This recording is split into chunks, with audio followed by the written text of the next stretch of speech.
Hello everyone, today we are going to discuss whether or not the blood and cheese scene was worth the hype or not. But before that, remember to like the video, helps out the channel a lot, and subscribe, and yada yada yada, let's get to it. So this moment has been hyped up a lot. It is a very iconic scene from the books. People remember this chapter because of how brutal it is.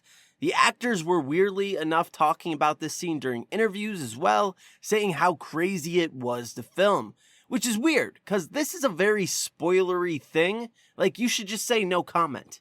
And the interviewers shouldn't bring it up either. Imagine someone bringing up the Red Wedding to the Thrones cast. Like, you were kind of spoiling it for people. But anyways, people have said this was going to be House of the Dragon's Red Wedding. It was going to shock people. Now, I don't think it was ever going to be as iconic as the Red Wedding, but I thought people would remember it. It would stick with them.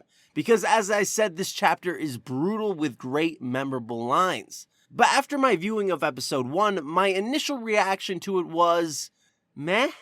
Like, I was a little let down. Now don't get me wrong, there was parts in it I liked. Like when you could hear them sawing off Prince Jaehaerys' head, that's crazy. I was like, Jesus Christ, like that was a lot. But the rest of it was a little disappointing to me. I think mainly because they changed a lot of it from the books.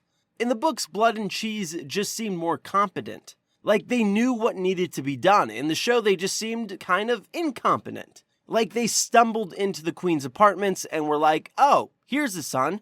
It's not Aemond, but Daemon said a son for a son. So, good enough. That was another thing that annoyed me. In the books, Daemon wanted them to kill one of Aegon and Helena's sons. In the show, he wanted them to kill Aemond to avenge the death of Lucerys. The reason this annoys me, which I've gone over in another video, is that they just refuse to make Team Black the bad guys.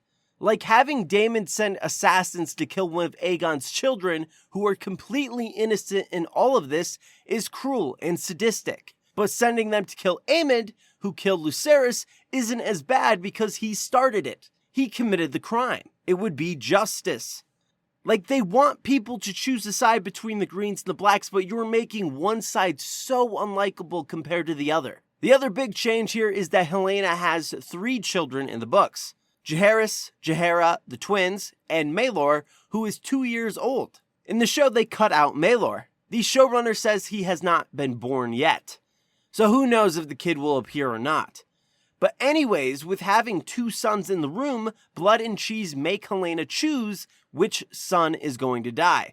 Specifically, he says, an eye for an eye, a son for a son. We only want to square things. Won't hurt the rest of you fine folks. Not one little hair. Which one you want to lose, your grace? Helaena picks the youngest boy, Maelor, to be killed, believing he was too young to understand what was happening. And because Jaehaerys was the heir to the throne.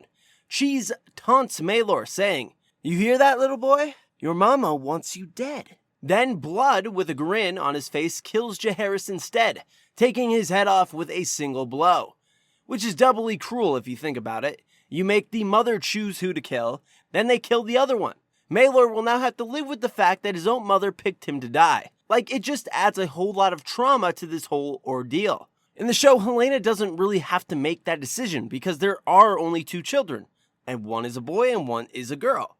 Now granted, they are twins, so they make Helaena tell them which one is the boy, since they can't tell them apart.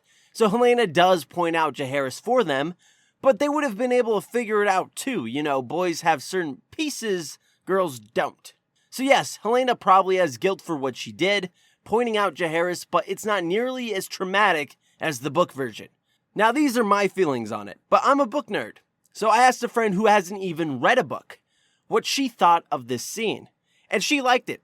She liked how it was filmed and thought it was very memorable, especially the sawing noise when they were taking Jaehaerys' head. So there you go. It's not a bad scene by any stretch of the means, but I just can't stop comparing it to the book version, which is what I prefer. What did you think of the blood and cheese scene? Leave it down in the comments below, and if you want more House of the Dragon content, please subscribe and like the video. Check out the Twitter, link in the description below, and as always, have an awesome day.